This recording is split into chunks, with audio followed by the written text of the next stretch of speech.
उस कंफ्यूज दौर के बाद मेरी जिंदगी ने एक नया मोड़ लिया।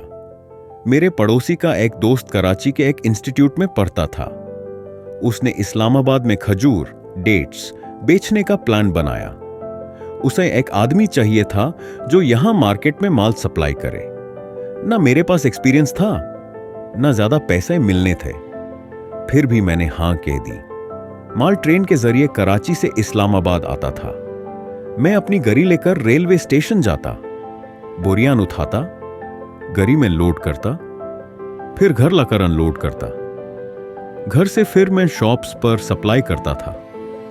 यह मेरी जिंदगी का पहला तजुर्बा था, ट्रेडिंग का, डिस्ट्रीब्यूशन का और शॉपकीपर से डील करने का। कमीशन बहुत कम था, लेकिन उस वक्त मुझे समझ नहीं थी कि मैं कितनी मेहनत कर रहा हूं और कितना कम कमा रहा हूं।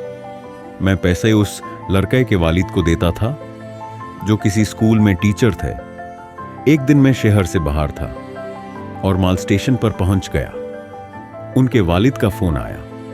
उनका लहजा बहुत सख्त था, जैसे मैं उनका नौकर हूं।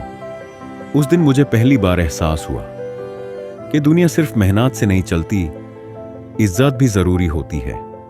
अगले दिन मैं उनके घर गया, पैसे दिए और चुपचाप वो काम छोड़ दिया।